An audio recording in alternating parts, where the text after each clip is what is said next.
Baik, teman-teman, kita mulai ya asistensi pada pagi hari ini ya. Bismillahirrahmanirrahim. Assalamualaikum warahmatullahi wabarakatuh. Waalaikumsalam warahmatullahi wabarakatuh. Oke, jadi hari ini agendanya adalah asistensi, di mana kita membahas mereview masalah bab 5, masalah persamaan kutub dan persamaan parametrik ya. Kemudian nanti juga bakal dilanjutkan materi tentang bab 6. Seperti itu.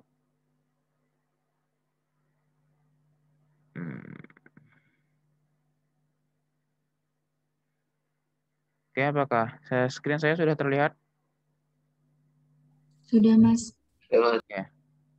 Oke, langsung saja mungkin dari bab 5 kita coba mereview kembali atau kita latihan soal masalah bab 5. Apakah ada yang ditanyakan? Silahkan.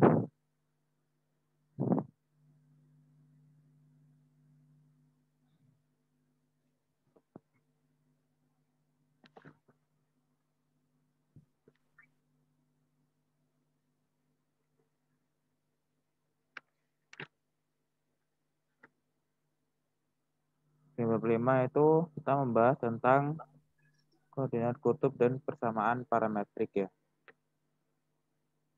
Oke. Pertama tentang koordinat kutub, apa itu koordinat kutub? Terus yang kedua tentang grafiknya, bagaimana cara menggambarnya.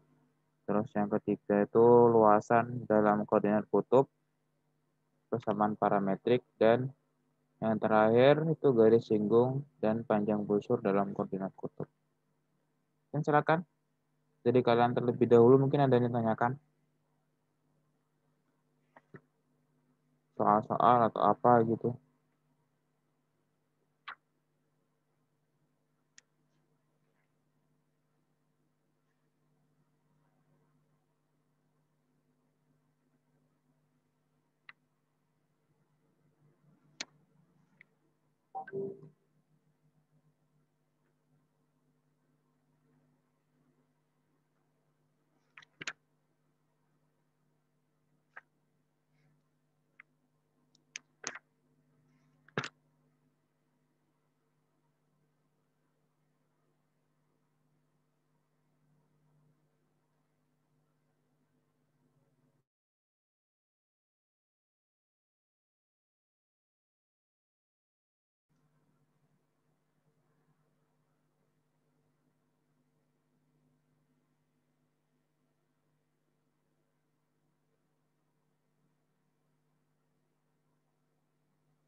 Silakan.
Oke, saya coba ambil latihan soal di buku ya. Saya langsung ke latihan 5.3, masalah luas daerah. Ini coba latihan 5.3. Kita coba bahas nomor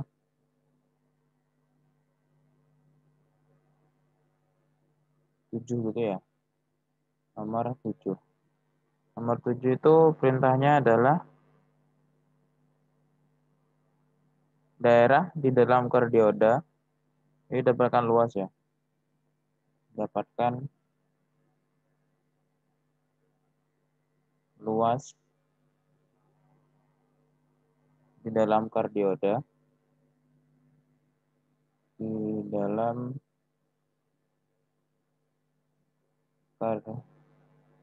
kardioda R sama dengan 2 plus 2 cos theta, 2 plus 2 cos theta, dan di luar lingkaran, dan di luar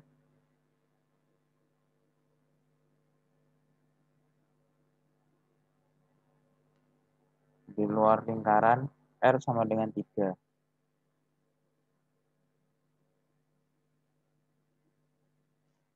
Itu ya, dapatkan luas daerah di dalam kardioda R sama dengan 2 plus 2 cos theta, dan di luar lingkaran R sama dengan 3.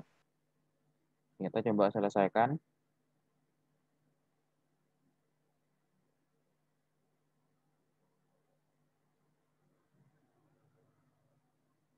Ya, nah, langkah pertama itu adalah kita harus bisa menggambarkan kardiodanya seperti apa dan lingkarannya seperti apa.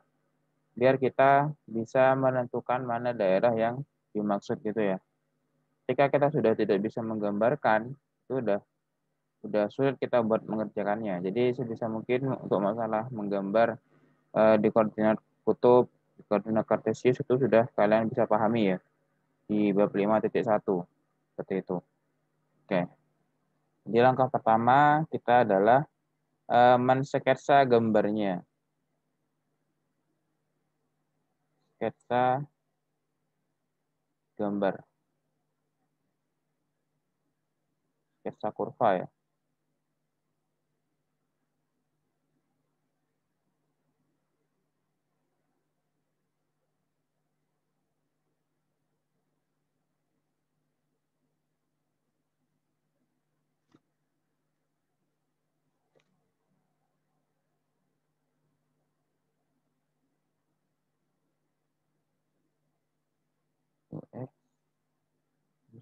Nah, pertama untuk yang kardioda R sama dengan 2 plus 2 cos theta.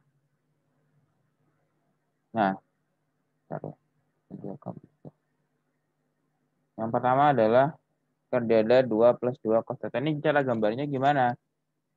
Kita coba buat tabel sederhana dulu ya. Kita coba buat tabel sederhana. Ini theta, ini R. Nah, untuk tetanya kita coba pakai yang istimewa aja, sudut istimewa. Misalkan 0 derajat, terus 30 derajat, terus juga 45 derajat,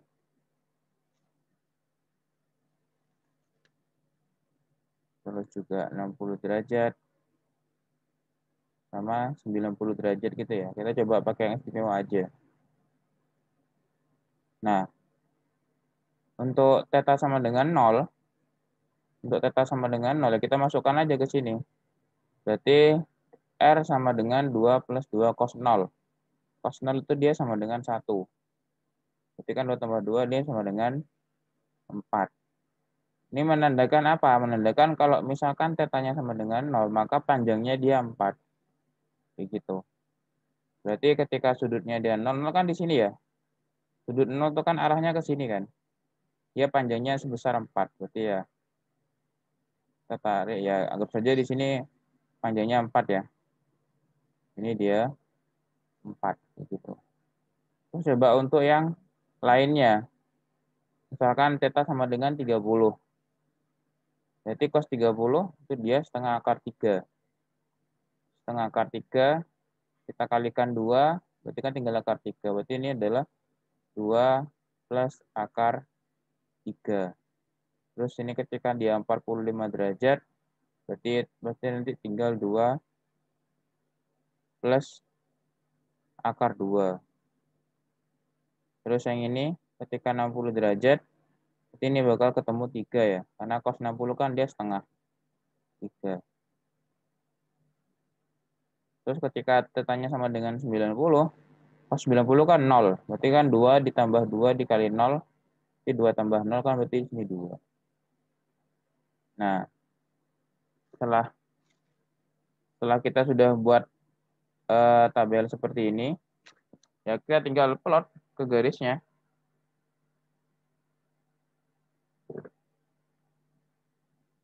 Kita plot ke grafiknya ya, ke koordinat kartesiusnya ya. Di sini ketika sudutnya 0, dia panjangnya 4, ketika 30 dia 2 plus akar 3, terus 45 derajat, terus 60 derajat, 390. Nah, kita coba ketika dia 90,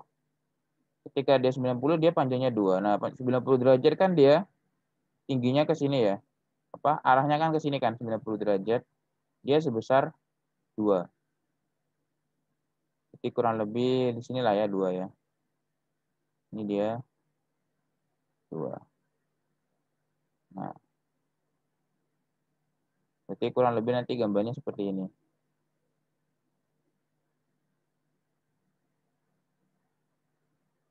Nah, itu. Nah, untuk yang bawah tinggal menyesuaikan karena kan nanti dia gambarnya pasti simetris ya.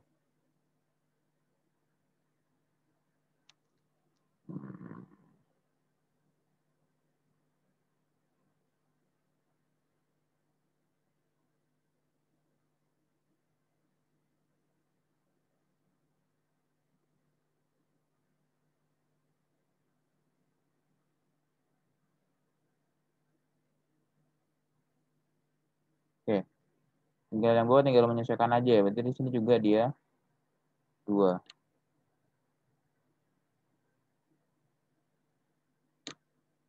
Nah, kurang lebih nanti dia gambarnya bakal seperti ini.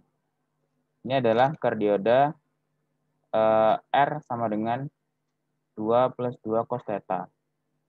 Kayak gitu. Oke. Nah, selanjutnya kita gambar yang lingkaran R sama dengan 3. R sama dengan 3. Itu artinya satu lingkaran dengan jari-jari 3. Nah, sebenarnya untuk menggambar di koordinat kutub, begitu kita bisa ubah ke dalam koordinat polar ya. Koordinat kartesius.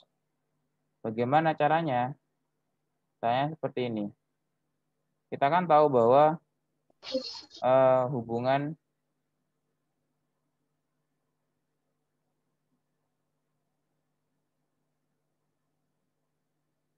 koordinat kutub atau koordinat polar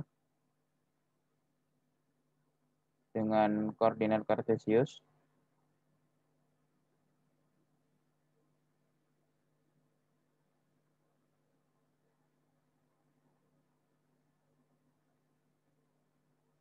itu kan X sama dengan R cos theta dan Y sama dengan R sin theta. Sehingga nanti bakal ketemu R kuadrat itu sama dengan X kuadrat plus Y kuadrat. Kayak gitu ya. Jadi kita bisa mengubah koordinat dari koordinat kutub ke koordinat kartesius. Nah, contohnya misalkan ini kan kita tahu bahwa R-nya itu sama dengan 3, sehingga R kuadrat itu pasti sama dengan 9.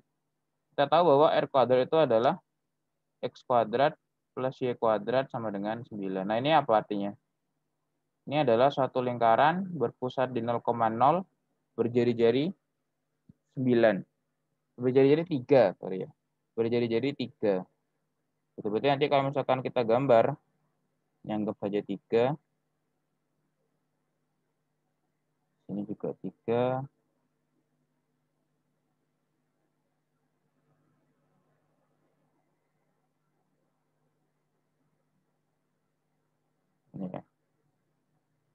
3, berarti kurang lebih nanti gambarnya seperti ini.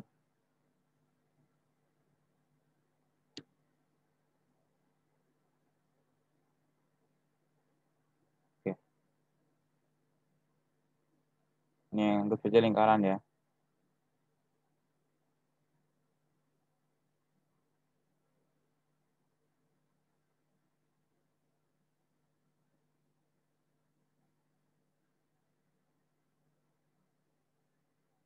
Nah,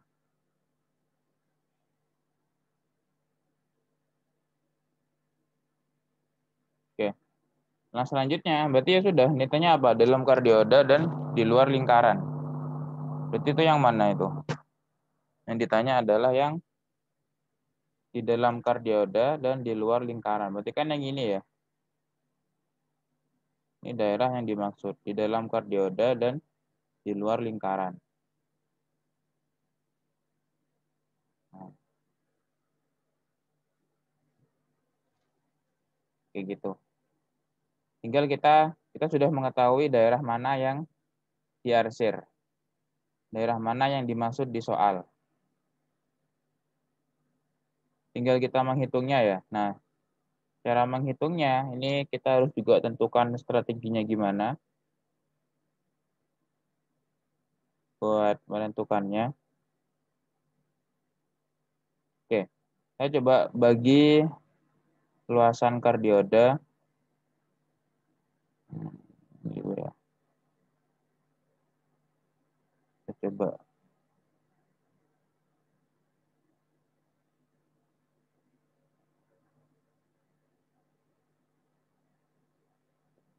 Oke, kalau misalkan kita perhatikan luas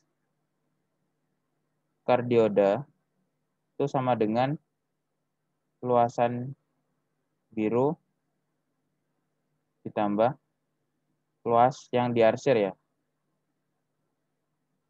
Nah, misalkan kita perhatikan luasan kardioda itu merupakan luasan yang diarsir biru ditambah dengan luasan yang diarsir. Sehingga kita bisa cari luasan yang diarsir itu sama dengan luasan kardioda dikurangi dengan luasan biru. Ya kan ya? Luasan diarsir sama dengan luasan kardioda dikurangi dengan luasan biru. Ya sudah, berarti kita coba nyari luas total kardioda. Itu gimana? Nah, kalau ini juga suatu hal yang ngebantu ya. Karena di sini dia gambarnya itu dia simetri terhadap sumbu X, itu simetri terhadap sumbu horizontal, maka kita cukup menghitung yang di atas ya. Kita cukup menghitung yang daerah yang di atas. Begini, kita cukup menghitungnya di sini aja. Nanti tinggal kita kalikan dengan 2. Kayak gitu. Oke. Kita coba ini mencari luas kardioda. Nah, luasan kardioda, kita tahu bahwa luas kardioda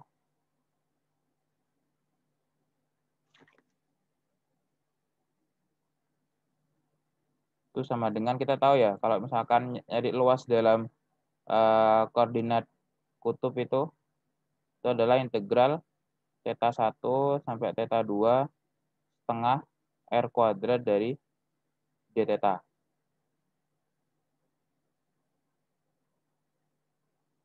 Ini kita mencari luasnya ya. Ini rumus mencari luas.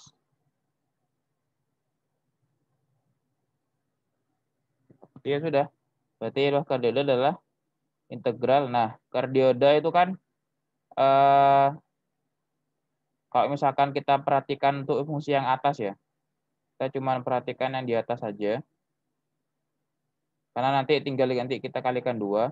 Pertama kan dia mulai dari ketika sudutnya 0. Ketika sudutnya 0 sampai ketika dia sini berapa di sini berarti? Ketika 180 ya. Ini kan ketika di sini sampai sini ke sini itu berarti kan dari 0 sampai pi. 0 sampai 180. Kenapa kok sampai pi? Karena ketika dia pi, kalau misalkan kita masukkan ya, kalau misalkan ini pi, otomatis kan nanti R-nya sama dengan 0 kan.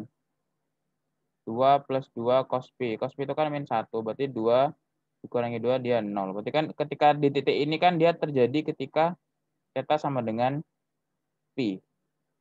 Oke, berarti integralnya adalah 0 sampai pi dari setengah 2 plus 2 cos theta kuadrat d theta.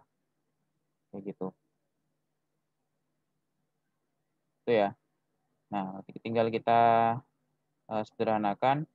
Berarti ini integral 0 sampai pi.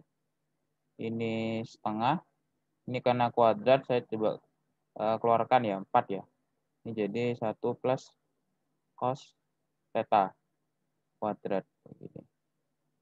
Berarti ini tinggal 2. Nah, ini jangan lupa ya. Nanti ini dikalikan dengan 2. Kenapa kalau dikalikan dengan 2? Karena di sini kita menghitung yang di bawahnya juga. Kita juga menghitung yang di bagian sini.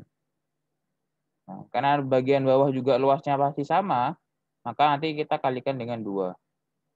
Gitu. Karena kan tadi kan dia kita simetri kan. Nah, ini juga 2. Begitu. Berarti ini sama dengan 4 kali integral 0 sampai pi dari 1 plus cos theta kuadrat. Oke, tinggal kita hitung. Berarti ini 4, 0 sampai pi.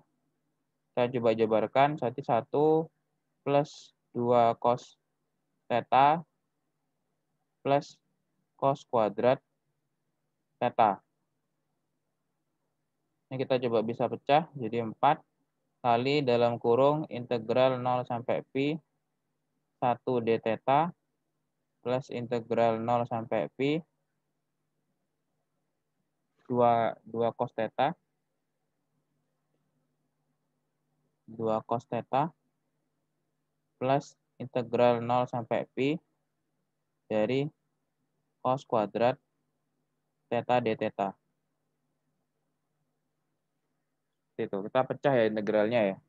Baru kita cari masing-masing. Kita coba cari masing-masing. Integral 0 sampai pi 1 d theta. Ini kan integralnya kan pasti theta ya. Ini 0 sampai pi, berarti ini sama dengan pi. Terus satunya ketika integral 0 sampai pi 2 cos theta. Integral cos apa? Dia bisa jawab integral cos? Sin. Sin ya. Berarti 2 sin theta. Kita masukkan ini sin pi itu kan 0 ya juga. Sama untuk yang sin 0 juga. Nah, berarti ini pasti hasilnya dia 0. Terus yang integral 0 sampai pi dari cos kuadrat d theta. Nah, ini kita coba manfaatkan untuk ini ya. Kita tahu bahwa cos 2 theta ini sama dengan 2 cos kuadrat theta min 1. Sehingga cos kuadrat theta ini sama dengan cos 2 theta plus 1 per 2. Nah,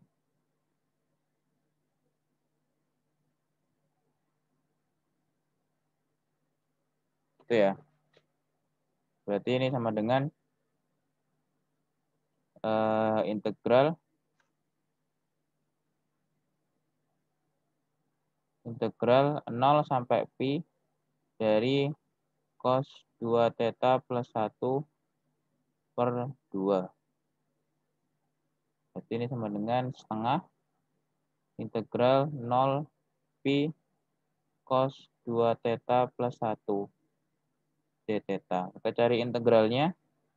Berarti ini setengah kali integral cos 2 theta, itu dia setengah sin 2 theta ditambah dengan theta. Kita masukkan pi dan 0. Ketika dia tetanya ketika dia pi, berarti setengah sin 2pi, sin 2pi itu 0. Masukkan theta, berarti pi juga, berarti ini setengah pi dikurangi. Ketika 0, 0 semua ya. 0, berarti hasilnya di sini adalah pi per 2. Sehingga ini jadi 4 dikali dengan pi ditambah 0 ditambah pi per 2. Ini sama dengan 4 dikali 3 per 2 pi. Berarti sama dengan berapa? 6 pi. Jadi luas kardioida secara keseluruhan itu dia 6 pi. Nah, sekarang kita tinggal mencari luasan yang biru. Ini ya. Kita mencari luasan biru.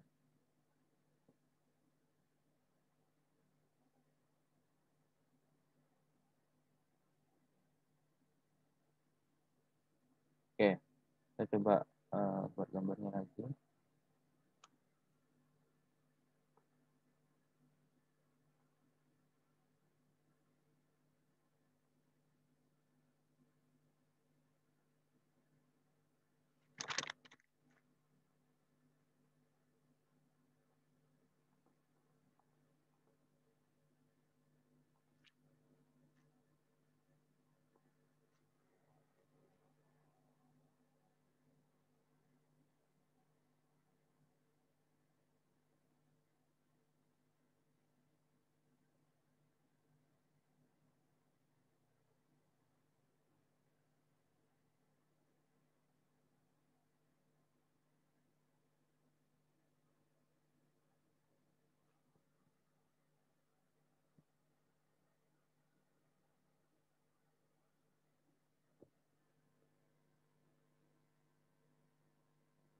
Oke, sekarang kita mencari luasan biru ya. Nah, sama seperti tadi, untuk mencari luasan yang biru, kita cukup menghitung luasan yang ada di atasnya. Begitu. Nanti kita menghitung luasan yang di atasnya, nanti tinggal kita kalikan dengan 2. Kayak gitu ya. Nah, sekarang untuk mencari luasan biru itu juga ada sedikit berbeda, karena kita harus tahu titik potong dari kedua kurva. Oke, berarti langkah pertama kita mencari titik potong kurva.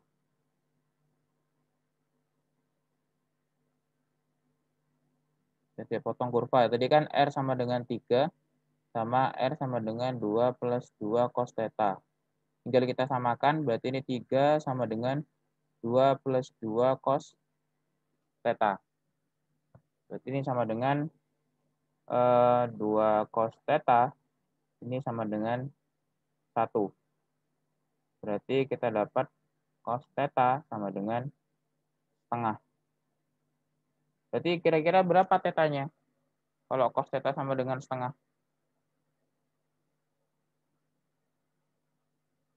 Saya bisa menjawab? Cos theta sama dengan setengah, tetanya berapa? 60, Mas. 60, Mas. Tetanya dalam pi per 3. Pi per 3. Artinya apa? Berarti dari sini ke titik potong, itu dia besarnya sebesar, sudutnya sebesar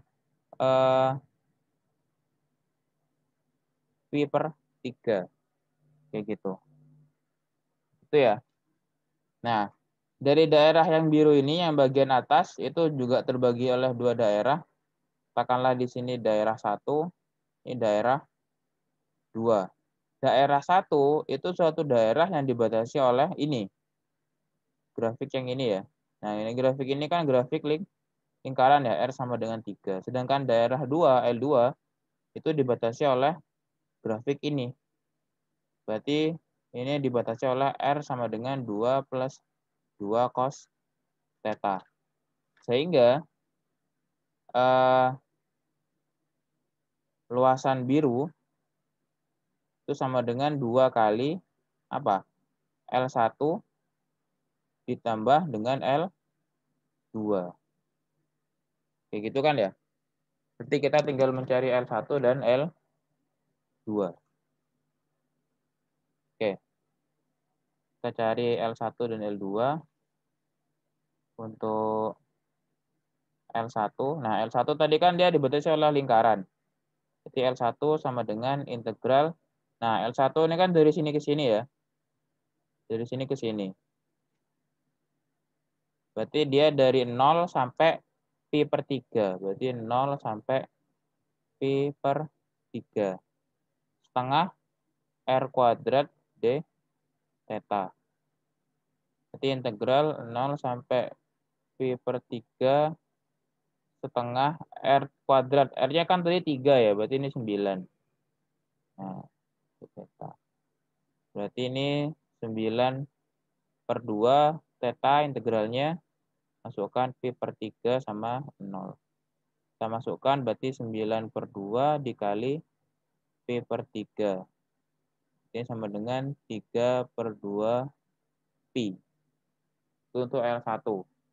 Terus sekarang mencari yang L2. Mencari yang L2. Berarti integral. Nah, L2 itu kan dia dari sini ke sini ya. Dari sini ke sini. Maka dia mulai dari pi per 3 sampai berapa? Sampai pi. Itu ya. L2 sampai pi. Oke. Berarti ini pi per 3 sampai pi. Dari setengah R kuadrat D theta. Berarti ini integral pi per 3 sampai pi. Ini setengah R kuadratnya 2 plus 2 cos theta. Theta kuadrat.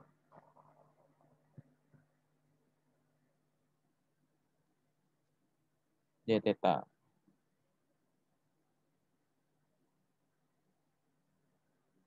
Oke. Berarti ini sama kayak tadi ya. Ini tidak, jadi hasilnya berapa ini? 4 ya. 4.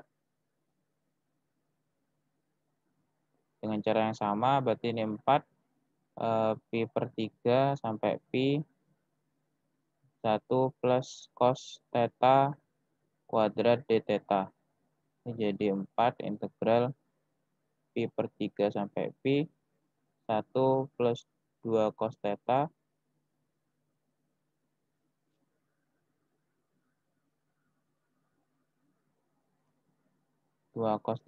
plus cos kuadrat theta D theta.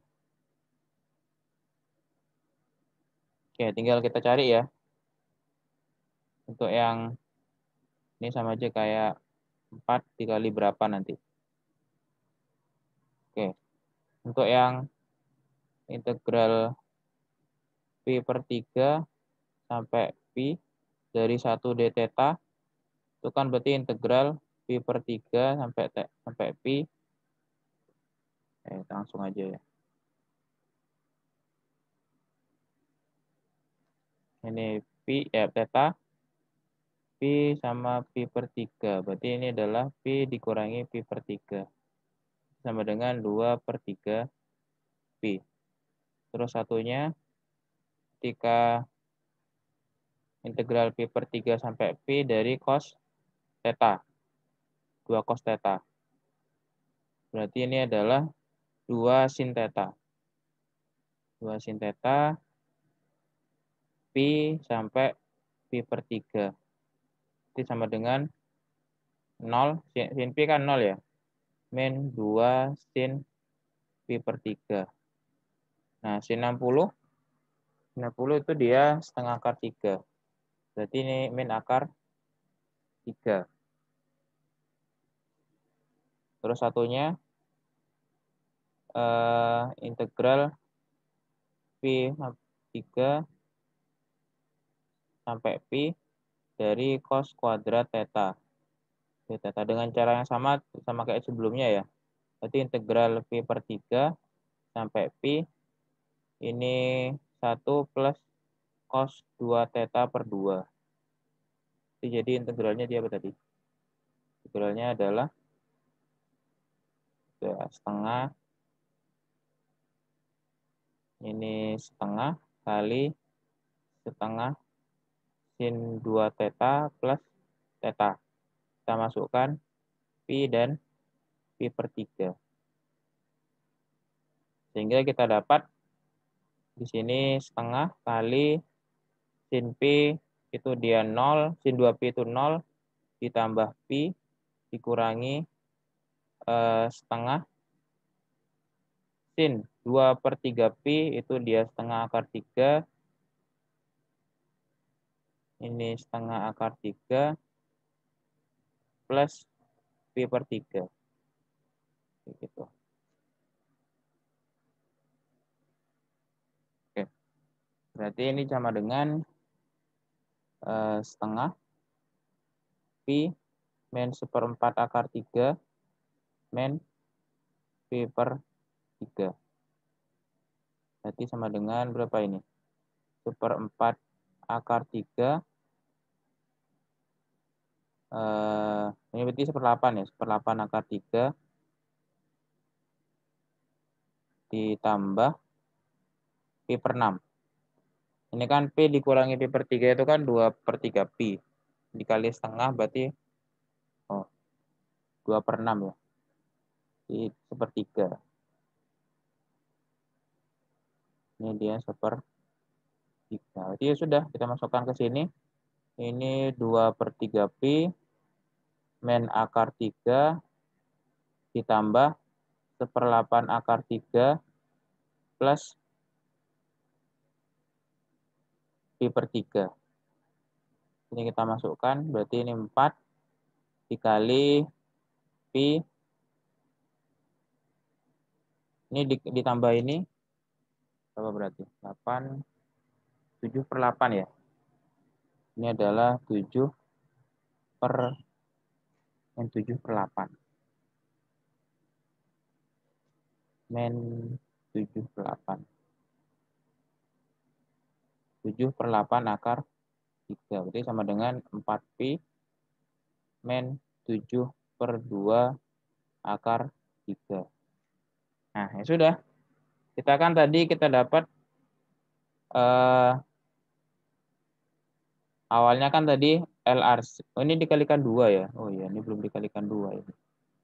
Ini kita belum kita kalikan 2. Oke. Ini ada yang kurang. Harusnya 2 kali ya.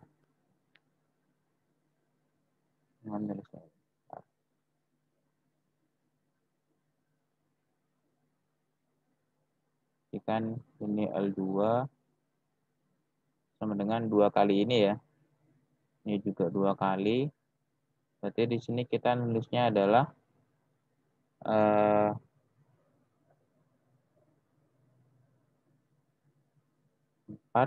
Oh iya, udah benar ya. Ini kan 2 kali. Ini dicoret 2 kuadrikulur. Oke, benar udah. Oke. Berarti R arsir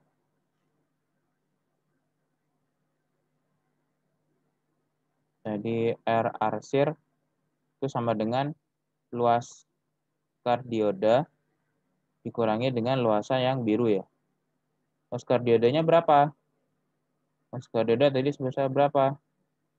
6 pi.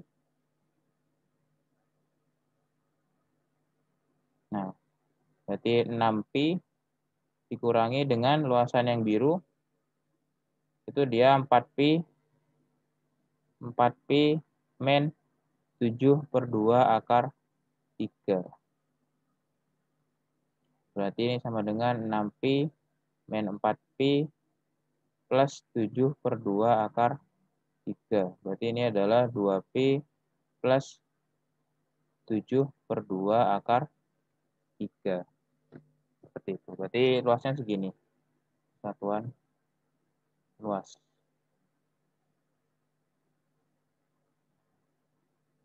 Oke. Mungkin dari penjelasan tadi, cara mengerjakan soalnya, langkah-langkahnya mungkin ada yang ditanyakan, silakan.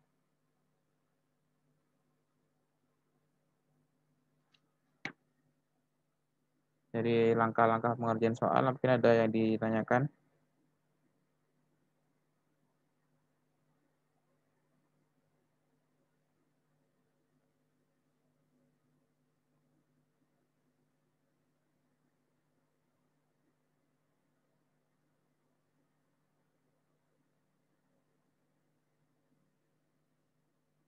Permisi Mas, saya izin bertanya Mas. Ya, silakan.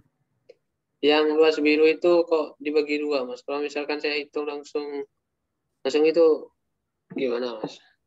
Kenapa?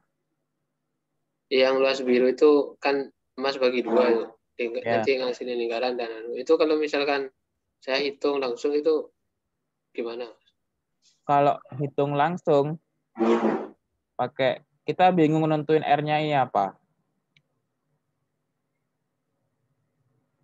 Gitu.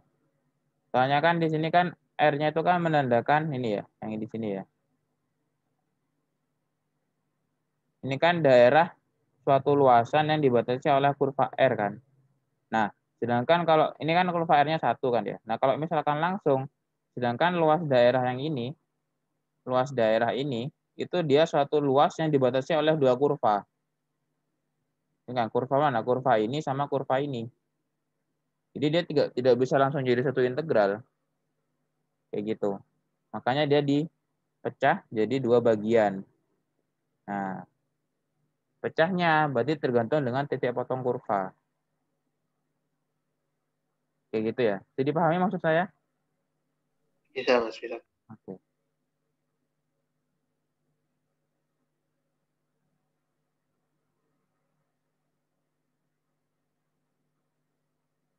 Ya, silakan ada ditanyakan lagi.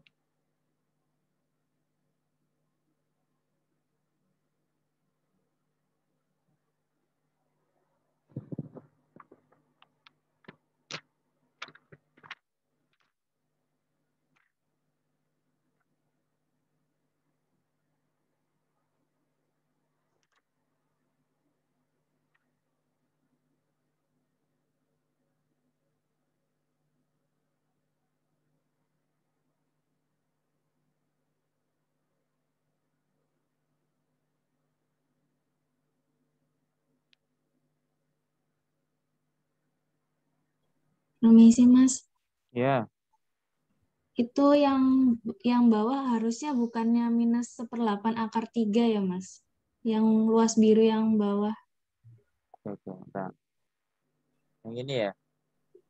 Yang bawah lagi masih bukan yang cos kuadrat d theta itu yang hasil bawahnya bukan minus 1/8 akar 3 kan Mas? Itu kurang minus. 1/8. Bentar. Oh iya, minus ya harusnya ya. Iya Mas. Oke, terima kasih. Saya tahu. Ini min. Kalau min berarti di sini min ya.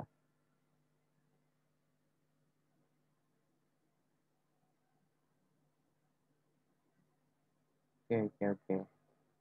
Ini hasilnya min.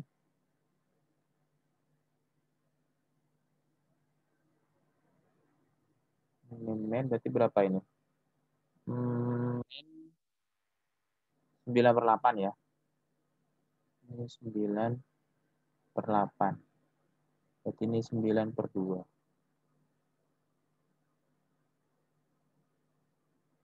Oke, 9/2.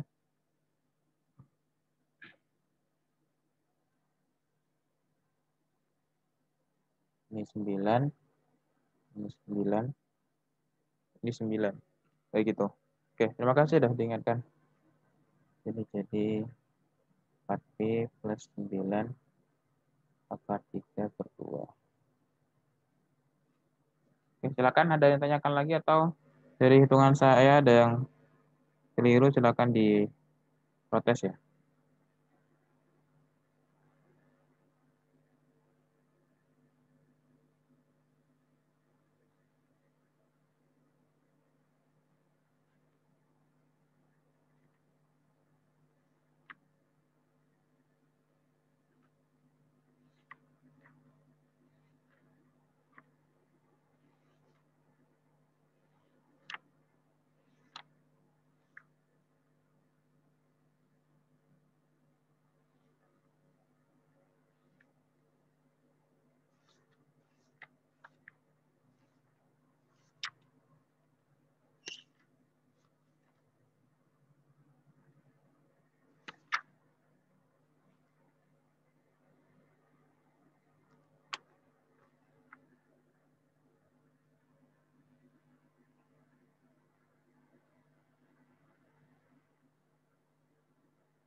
Oke, dan tanyakan? Jika tidak mungkin saya coba lanjutkan materi ya.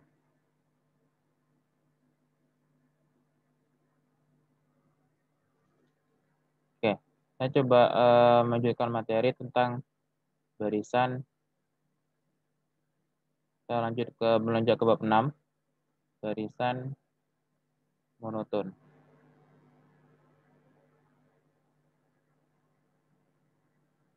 Nah, kemarin sama Pak Budi sudah dijelaskan masalah apa itu barisan ya. Apa itu barisan, terus nanti juga sudah dijelaskan masalah konvergensi, apa itu konvergensi, apa itu dia divergen ya. Apa itu konvergen, apa dia divergen. Begitu. Nah, sekarang ke sifat dari suatu barisan, yaitu masalah kemonotonan ya, atau barisan monoton. Nah, untuk barisan monoton itu ada beberapa kategori, ada beberapa sifat. Pertama, barisan tersebut disebut monoton naik ya. Ini pertama tentang monoton naik. Monoton naik. Oke, jadi sebelumnya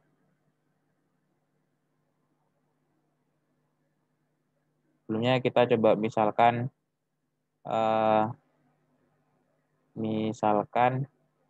diberikan suatu barisan AN ya.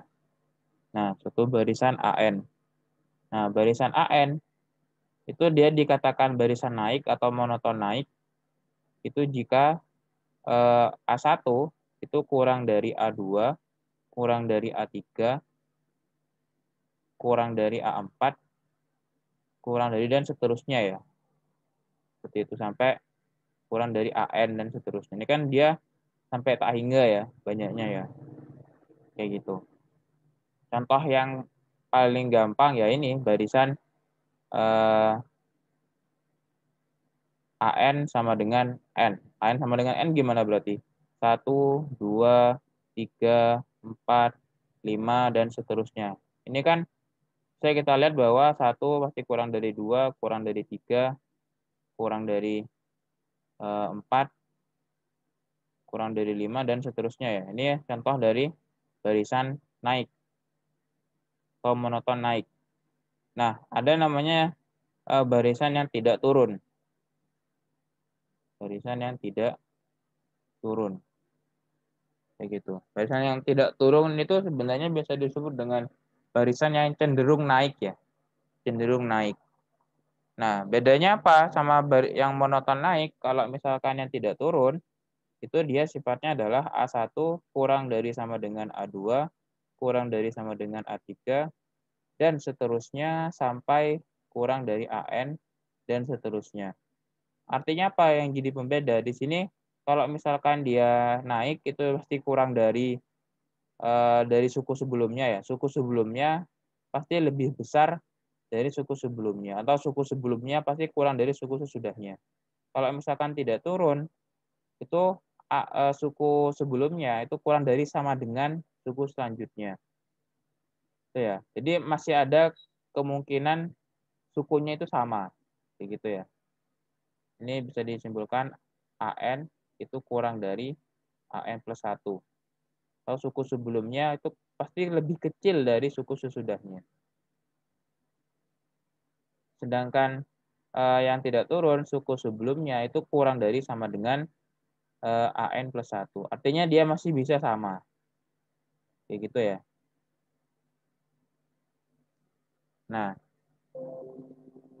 contoh barisan yang tidak turun. Ya, misalkan kita coba ambil apa ya? Misalkan barisan Fibonacci ya. Barisan Fibonacci.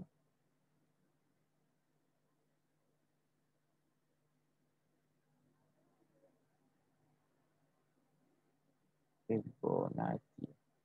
Itu kan barisannya gini kan, 1, 1, 2, 3, 5, 8, dan seterusnya. Dia adalah barisan yang tidak turun. Kenapa? Ada suku yang dia sama. Dan suku yang lain itu dia cenderung naik gitu. Nah, itu ya, itu tidak turun. Terus ada namanya barisan turun.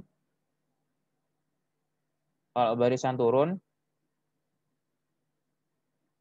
ya, itu dia sifatnya adalah A1 lebih besar A2, lebih besar A3, lebih besar A4, dan seterusnya, lebih besar AN, dan seterusnya. Atau dengan bahasanya itu adalah suku sebelumnya itu pasti lebih besar daripada suku sesudahnya. Begitu ya. Nah, itu adalah barisan turun. Contohnya apa barisan turun? Misalkan saya punya barisan AN, di mana AN-nya itu adalah setengah pangkat N ya, setengah pangkat N. Ini kan kalau misalkan kita list barisannya kan berarti gimana? Setengah, seperempat, 1/8, 1/16, 1/32, dan seterusnya. Kita tahu bahwa apa? Setengah itu pasti lebih dari 1/4, lebih dari 1/8, lebih dari 1/16, dan seterusnya. Kayak gitu ya. Itu contoh dari barisan turun. Nah, selanjutnya itu barisan apa? Barisan tidak naik. Tidak naik. Atau bisa dibilang juga dia cenderung turun ya. Bedanya sama kayak tadi. Kalau misalkan turun itu dia pasti lebih besar, artinya tidak ada yang sama. Kalau misalkan dia turun, tidak naik, berarti dia setidaknya pasti ada yang sama, tapi dia cenderung turun. Berarti dia nanti A1 lebih dari sama dengan A2, lebih dari sama dengan A3, lebih dari sama dengan A4, dan seterusnya lebih dari sama dengan AN, dan seterusnya. Itu ya. Atau dengan kata lain, suku sebelumnya itu pasti lebih dari atau sama dengan AN plus 1. Kayak gitu. Begini ya. Itu barisan naik, dan contohnya bisa dibuat sendiri ya. Ini kan tidak harus barisannya sembarang, buat barisannya sembarang aja. Ya, misalkan dari barisan ini saya coba tambahin ini setengah, terus dia ada yang sama setengah lagi, terus 1/4, atau 1/8, 1/8 lagi gitu, 1/16, dan seterusnya. Ini kan dia barisan yang tidak naik. Kenapa?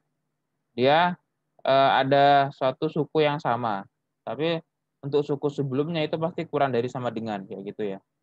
Ini contohnya. Oke. Sampai sini ada ditanyakan masalah barisan monoton. Terus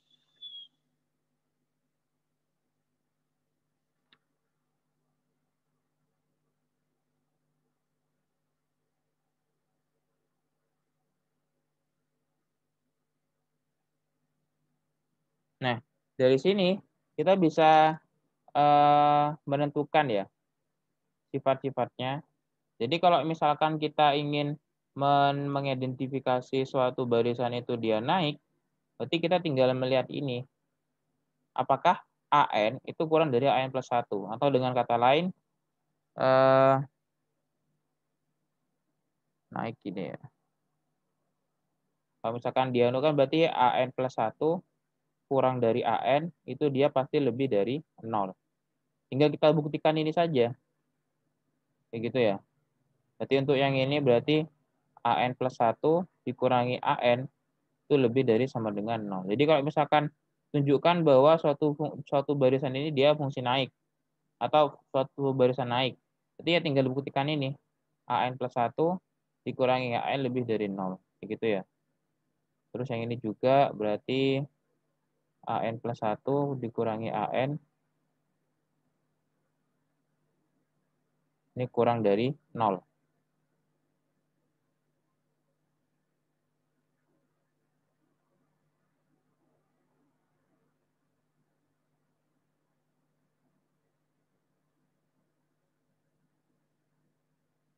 Ini AN plus 1 dikurangi AN kurang dari sama dengan 0 ya. Tinggal buktikan ini ya. Ini klasifikasinya. Ini klasifikasinya. Oke. Oke, contohnya misalkan saya coba ambil contoh soal. Ya, ini uji kemonotonan ya.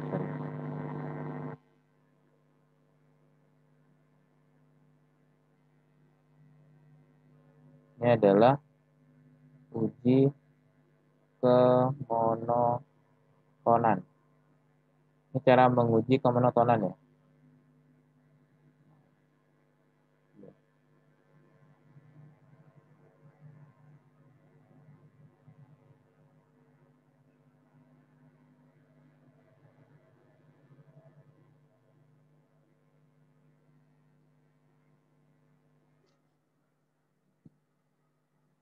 Oke.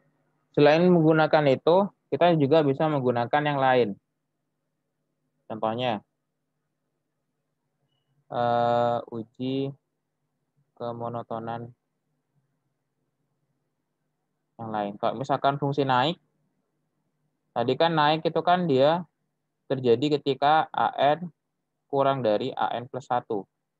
Nah, ini juga sama halnya seperti AN plus 1 dibagi AN, itu pasti dia lebih dari 1. Kayak gitu. Nah, untuk yang tidak turun, tadi kan dia sifatnya AN kurang dari AN plus 1. Atau dengan kata lain, AN plus 1 dibagi AN, itu dia pasti lebih dari sama dengan 1. Untuk barisan yang turun, tadi dia sifatnya adalah AN lebih dari AN plus 1. Maka dengan kata lain, AN plus 1 dibagi dengan AN, itu pasti dia kurang dari 1. Untuk yang tidak naik,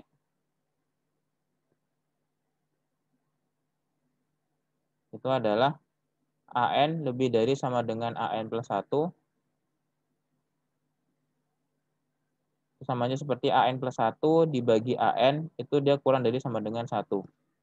Ini juga bisa cara menggunakan cara ini untuk menguji suatu kemonotonan suatu barisan ya. Nah, Perbedaannya apa? Perbedaannya untuk yang ini kita meninjau selisih ya. Kita meninjau selisih suku sebelumnya dan suku sesudahnya. Itu ya.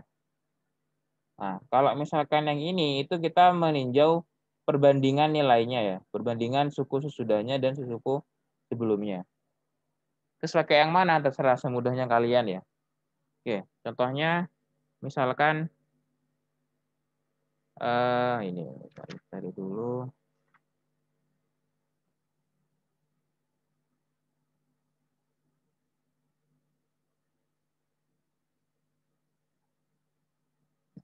N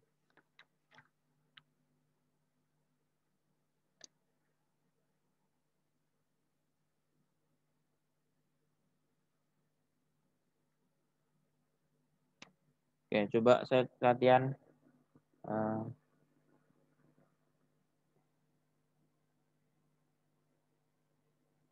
latihan 6.1 nomor 1A. Nomor 1A.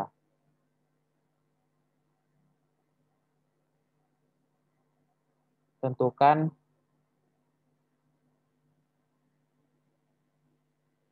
kemonotonan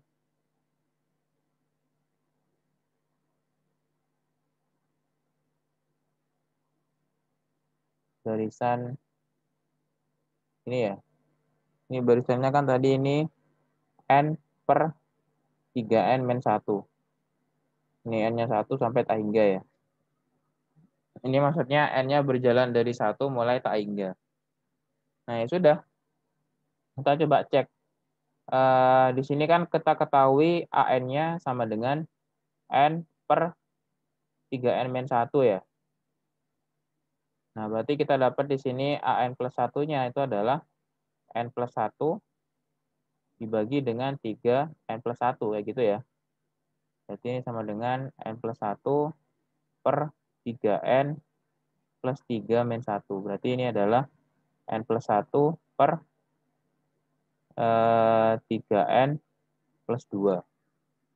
Kayak gitu.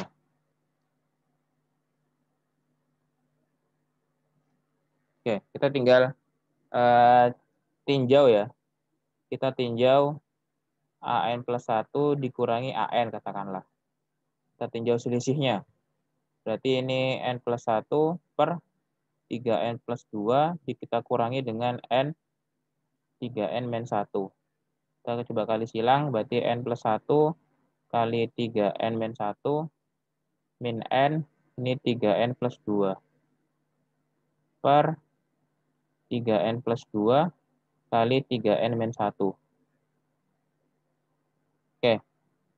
Kita kalikan ini 3N kuadrat plus N plus 3N min 1. Min 3N kuadrat min 2.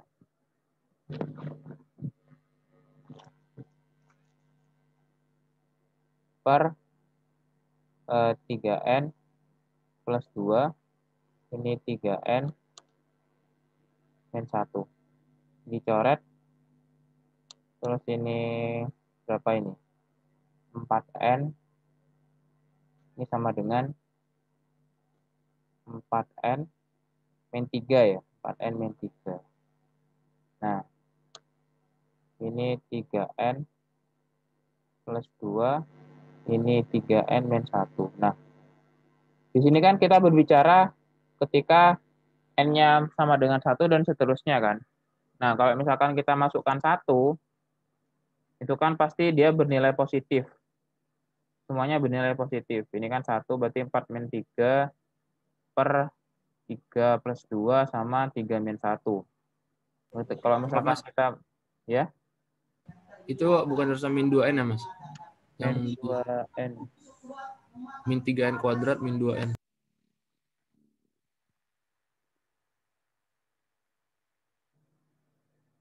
Oh iya, 2N ya. Sorry. Min 2N. Jangan hitung.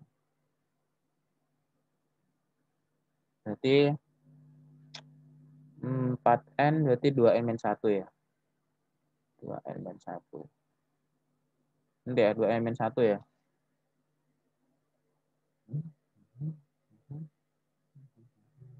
Nah, ini dia pasti lebih dari 0. Mas, maaf Mas. Pasti, ya. Itu juga yang awal 3n kuadrat min n bukan Mas harus. 3n kuadrat min n. Oh, ya, ini ya. Nah, 3n kuadrat min n min n.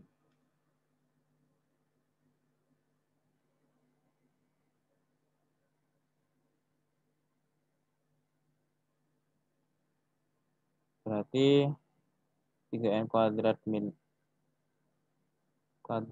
n plus 3n min 1. Terus ini, berarti ini min 1 ya.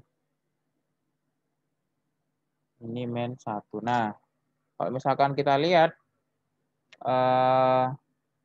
untuk n-nya lebih dari 1, berapapun nilai n-nya lebih dari 1, ini kan dia pasti kurang dari 0 ya. Karena di pembilang dia negatif. Artinya apa? AN plus 1 dikurangi AN itu dia kurang dari 0. Nah, karena dia kurang dari 0,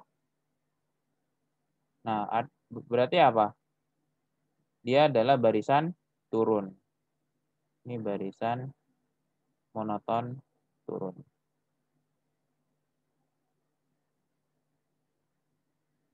Adalah barisan monoton turun. Nah, itu kita bisa lihat ini ya. Tadi kan dia monoton turun jika ini ya. Dia monoton turun jika ini. Kayak gitu.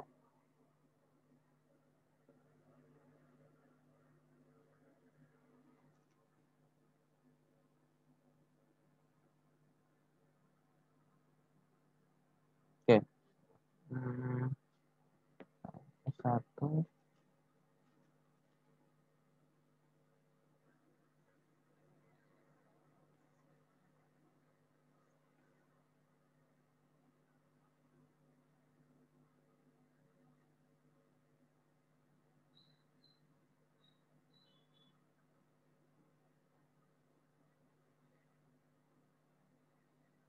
Oke. Jadi contoh ini apakah ada yang ditanyakan? Silakan.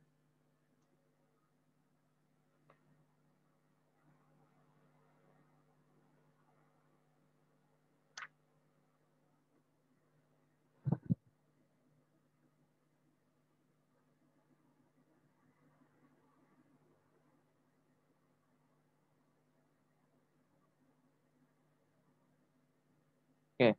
Dengan cara yang lain coba ya. Kita coba, tadi kan kita menggunakan selisih suku. Sekarang coba kita menggunakan perbandingan ya. Tinjau. Sebenarnya sampai sini sudah selesai. Ini sudah sampai selesai. Kita coba cara yang lain. Kita coba tinjau perbandingan suku ya. Tinjau perbandingan suku.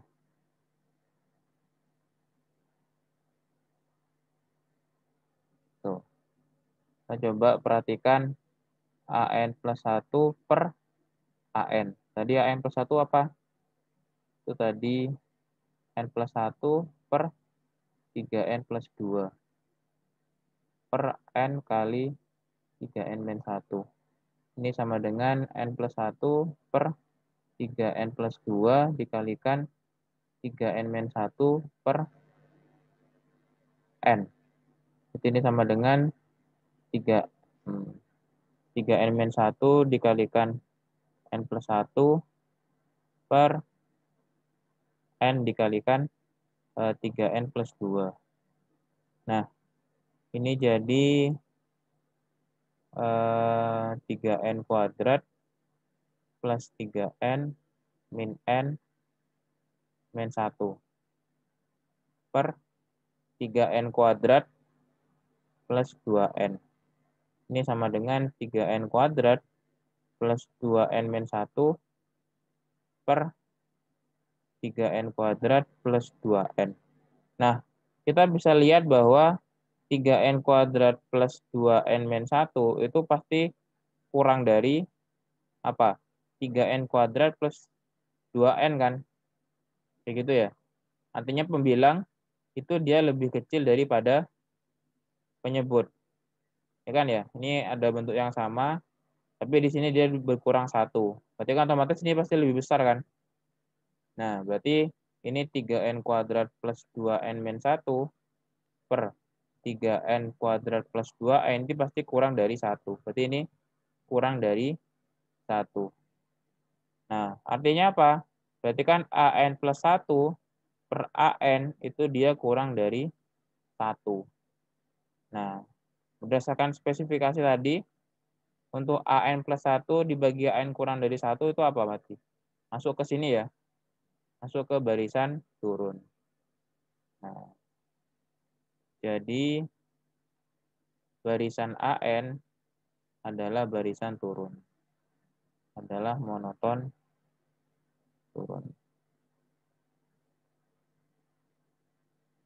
Begitu. Oke, sampai sini ada yang ditanyakan? Silahkan.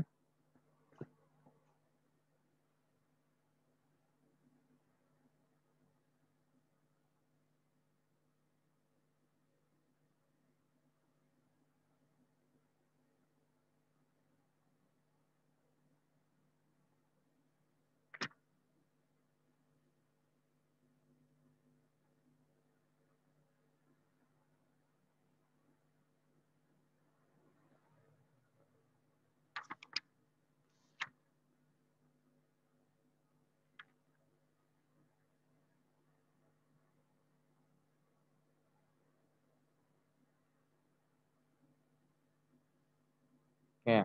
Contoh yang lain misalkan ini ya, saya punya barisan, diberikan barisan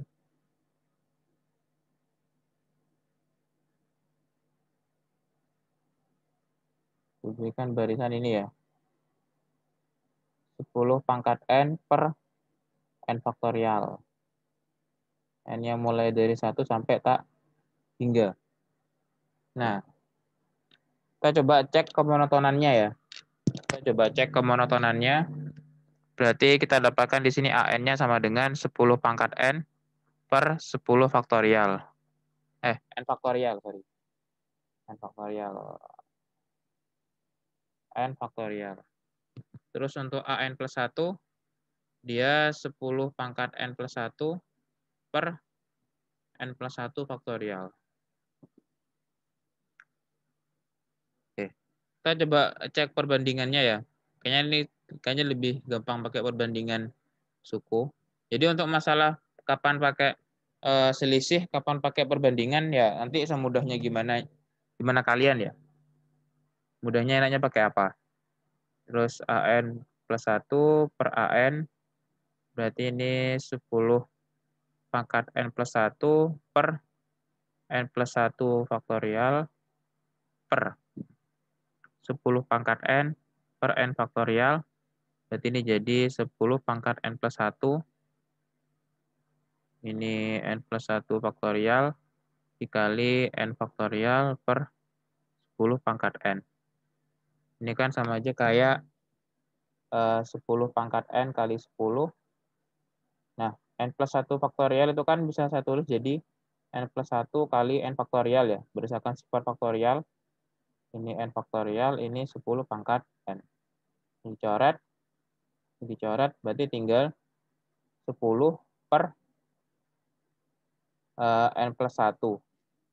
Nah, ternyata didapat perbandingan dari AN plus 1 per AN itu sama dengan 10 per N plus 1. Nah, ini gimana Mas kalau misalkan nemunya bentuknya seperti ini? Nah, ini kan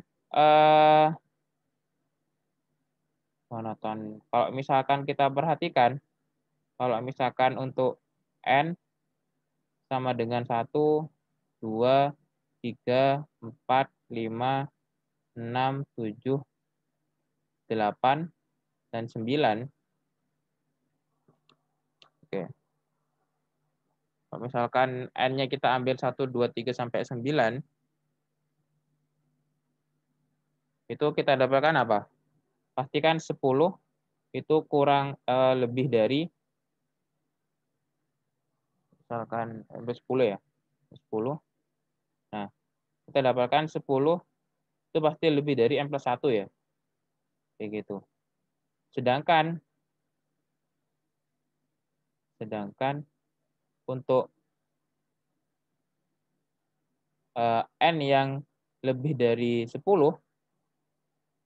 untuk yang N lebih dari, 9 nih nggak masuk, 10 nggak masuk ya.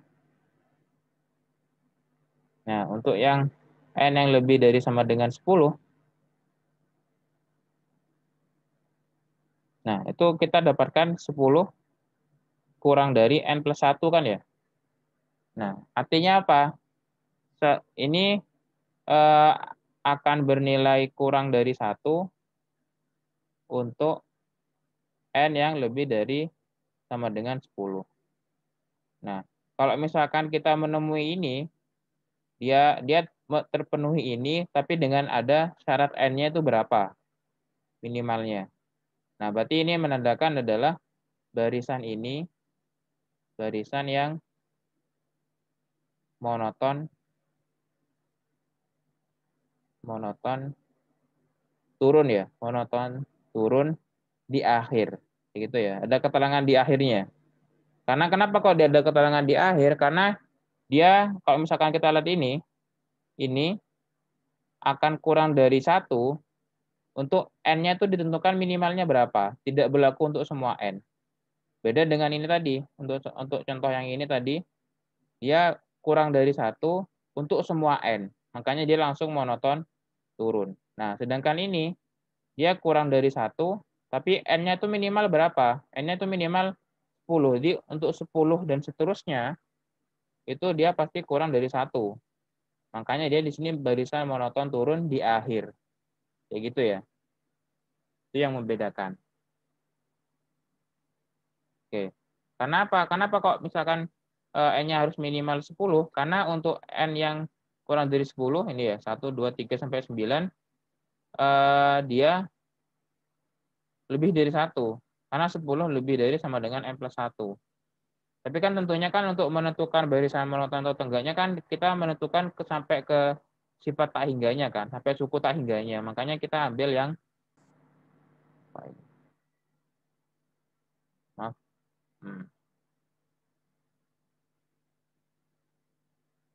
Oke. Maaf tadi kayaknya ada gangguan jaringan deh. Mohon yang jadi host barusan jadikan saya host ya. Oke, terima kasih. Mohon maaf ada koneksinya agak kurang lancar. Oke. Jadi kayak gitu ya. Mungkin dari sini apakah ada yang ditanyakan masalah barisan monoton?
Oke.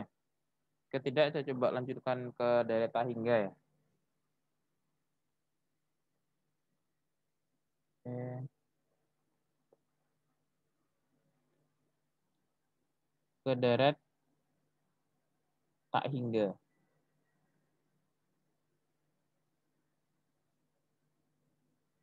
Nah, bedakan barisan dengan deret ya. Deret sama barisan itu suatu hal yang berbeda. Nah, kalau barisan kan tadi bentuknya A1, A2, A3. Kalau misalkan deret, itu adalah penjumlahan suku-suku dari barisan ya. Jadi, biasanya ini ya, misalkan A1, A2, A3, A4, dan seterusnya. Ini disebut dengan barisan. Nah, deretnya seperti apa? Deretnya itu adalah A1 ditambah A2 ditambah A3 ditambah A4 dan seterusnya. Ini disebut dengan deret. Secara gampangnya kita membedakannya seperti itu. Nah, terus kalau misalkan deret tak hingga, berarti ya kita penjumlahnya sampai tak hingga kali. Ini kan kalau misalkan sampai katakanlah sampai AN, ini masih disebut dengan deret hingga. Nah, kalau misalkan dengan deret tak hingga, berarti dia A1. Ini kalau misalkan deret tak hingga, ini deretnya, ini deret berhingga ya.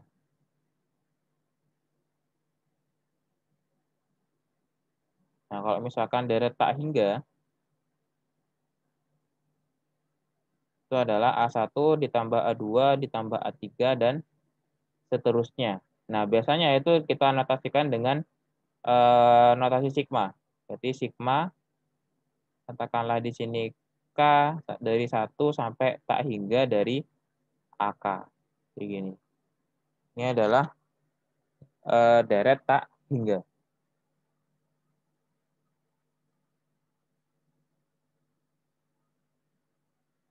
Nah, di mana A1, A2, A3, dan seterusnya, sampai AK-nya itu tadi, ini disebut dengan suku-suku deret. Disebut suku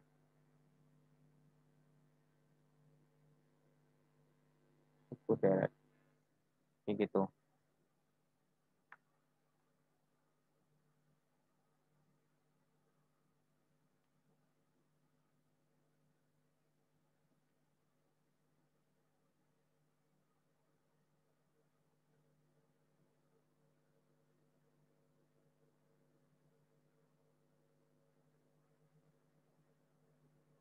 Oke. Nah, untuk masalah kemarin di masalah barisan itu kita juga mengenal masalah konvergen ya, konvergensi. Kapan barisan itu dia konvergen, kapan barisan itu dia divergen. Nah, di deret pun juga demikian, akan mengenal masalah konvergen dan divergen. Untuk masalah arti juga sama. Kalau misalkan konvergen, berarti dia nilainya nilai deretnya itu dia mendekati satu nilai. Itu artinya dia konvergen. Tapi untuk misalkan divergen, nilai penjumlahannya itu dia tidak mendekati satu nilai ya. Kayak gitu ya. Oke. Contohnya oke, ini kan tadi kita sudah mengenal tentang deret tak hingga. Sekarang ke masalah konvergensi.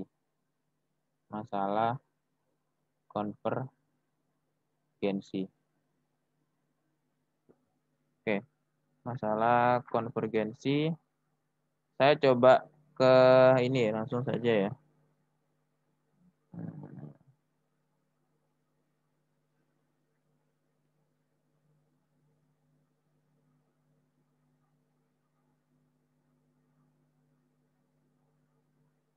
Nah, kita coba ke barisan deret geometri ya. Deret geometri tak hingga. Tak hingga. Kita membahas deret, tapi kita coba lebih khususkan ke deret geometri dulu. Sebenarnya nanti untuk materinya itu tidak sebatas masalah geometri saja, tapi juga kita membahas tentang deret yang lain, tidak harus geometri ya. Nah, kalau misalkan deret geometri, ini ya, A, Ini kan bentuknya pasti gini ya, A dikali AR ditambah AR kuadrat ditambah AR pangkat 3 dan seterusnya. Nah, suatu barisan geometri tak hingga itu akan konvergen. Ini kan kita bisa hitung sebagai apa? A per 1 min R ya. Nah, ini syaratnya adalah apa? Syaratnya adalah rasionya harus kurang dari 1. Nilai mutlak dari rasionya harus kurang dari 1. Kalau misalkan lebih dari 1, itu dia tidak akan konvergen. Contoh, misalkan saya punya barisan geometri AN sama dengan 2 pangkat N. Ini barisan geometrinya ya. Maka deretnya berarti sigma K sampai 1 sampai tak hingga dari AK, berarti kan sama aja kayak sigma K sampai 1 sampai tak hingga dari 2 pangkat K. 2 pangkat K berarti kan 2 ditambah 2 pangkat 2 tambah 2 pangkat 3 tambah 2 pangkat 4 dan seterusnya. Ini kalau misalkan ini 2 ditambah 4 ditambah 8 ditambah 16 dan seterusnya. Nah, kalau misalkan kita perhatikan 2 ditambah 4 6 ditambah 8 14 ditambah 16 itu dia 30. Artinya apa? Nilai dari penjumlahan ini dia akan semakin besar menyesuaikan banyaknya suku kan ya. Dia akan semakin besar sampai nanti dia istilahnya akan mendekati tak hingga. Nah, ini kan kita tahu bahwa rasionya adalah berapa? Rasionya 2 kan ya. Nah, jadi kalau misalkan rasionya itu lebih dari 1, maka deret geometri tak hingga dia akan divergen. Kayak gitu. Beda dengan contoh yang konvergen, misalkan saya ambil AN sama dengan 1/2 pangkat N. Ini kan kita tahu bahwa rasionya adalah setengah dikurang dari 1. Nah, berarti kalau misalkan kita tinjau barisannya, ini ya, AK, berarti ini kan ini setengah, ditambah 1/4, ditambah 1/8, ditambah 1/16, dan seterusnya. Nah, kalau misalkan kita tinjau satu-satu ya, misalkan kita coba ambil 2 penjumlahan suku pertama, katakanlah, dari AK. Jadi kan ini setengah tambah 1/4. Ini berapa ini berarti? Setengah tambah 1/4 berarti 6/8 ya. 6/8. Atau sama dengan 3/4. Terus kemudian kalau misalkan kita tinjau 3 suku. Kita coba tinjau 3 suku. Dari AK itu adalah setengah ditambah 1/4 ditambah 1/8. Berarti ini 3/4 ditambah 1/8. Berarti ini berapa ini? 8, 5. Ini kan sama aja kayak 6/8 ditambah 1/8 atau 7/8. Nah, kalau misalkan kita tinjau 4 suku pertama, kita jumlahkan. Dari AK itu dia setengah ditambah 1/4 ditambah 1/8 ditambah 1/16. Berarti kan ini kan tadi 7/8 ya. 7/8 ditambah 1/16. Berarti 14/16. Ini 1/16. Berarti ini 15/16. Kalau misalkan kita perhatikan, nilainya itu dia pasti tidak akan melebihi 1. Pasti dia kurang dari 1. Kayak gitu. Nah, beda dengan ini tadi. Kalau misalkan yang contoh yang ini ya, ini kan misalkan 2 tambah 4. Itu dia 6. Terus misalkan 2 ditambah 4 ditambah 8, itu 14. Misalkan 2 ditambah 4 ditambah 8 ditambah 16, dia 30. Nah, nilainya itu akan semakin besar. Kayak gitu. Dan dia tidak terbatasi. Tidak terbatasi oleh satu nilai. Kalau misalkan contoh yang ini, contoh yang barisan seperdua pangkat n, nilai penjumlahannya itu pasti dia kurang dari 1. Dia dibatasi oleh 1 lah seperti itu. Nah, makanya nanti ketika kita ambil dengan nilai n yang besar, katakanlah n sangat besar ya, maka nilai dari sigma K sama dengan 1 sampai n dari AK itu pasti dia kurang dari 1. Nah, dan akhirnya nanti dia bakal konvergen ke 1 dia nanti. Sehingga kalau misalkan kita tuliskan secara rumus, setengah ditambah 1/4 ditambah 1/8 ditambah 1/16, ini bakal sama dengan A-nya kan tadi setengah ya, setengah per 1 min R. Min R-nya adalah setengah juga. Berarti ini adalah setengah dibagi dengan setengah, ini sama dengan 1. Jadi barisan ini, deret ini dia konvergen ke 1. Kayak gitu ya. Nah, untuk masalah konvergen, ini penulisan setengah tambah 1/4 tambah 1/8 tambah 1/16 dan seterusnya, ini sama dengan 1. Ini bukan secara harfiah, bukan dia tepat 1 ya, tapi dia nilainya sangat mendekati 1. Kayak gitu ya. Nilainya sangat mendekati 1, tapi dia tidak akan pernah 1 sebenarnya. Tapi nilainya sangat mendekati 1 kayak gitu. Oke. Jadi itu masalah deret konvergensi di deret geometri. Jadi suatu deret geometri tak hingga dia akan konvergen. Ini syarat konvergen ya. Ini syarat konvergen.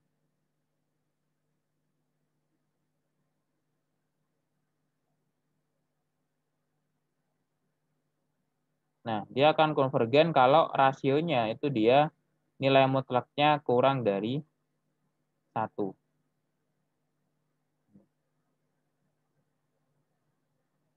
Kayak gitu. Oke, sampai di sini ada yang ditanyakan penjelasan dari saya? Silahkan.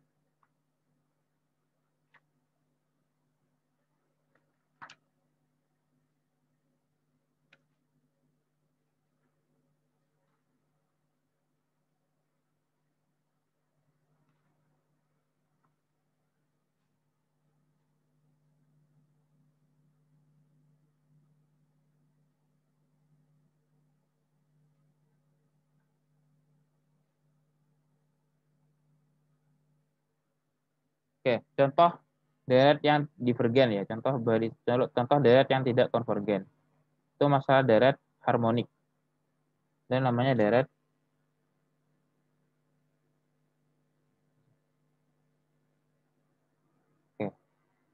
deret harmonik.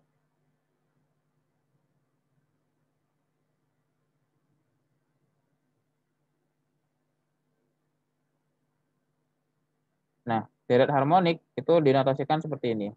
Sigma K sama dengan 1 sampai tak hingga dari 1/K. Ini jadi 1 ditambah setengah, ditambah 1/3, ditambah 1/4, dan seterusnya.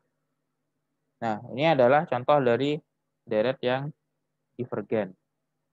Begitu. Nah, walaupun ini kalau misalkan kita tinjau barisannya dia konvergen, tapi kalau misalkan kita tinjau deretnya, itu dia pasti dia divergen. Mungkin penjelasannya itu ada di halaman 304 ya, masalah deret harmonik.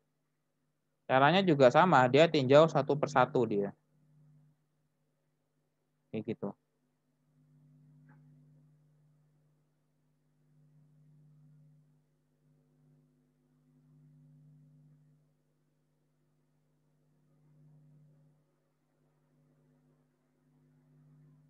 Oke. Ini adalah deret yang divergen.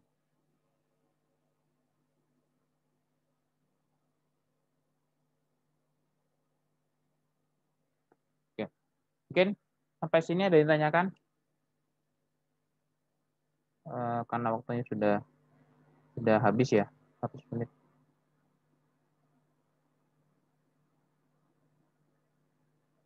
Dari penjelasan masalah deret geometri tak hingga sama penjelasan deret tadi.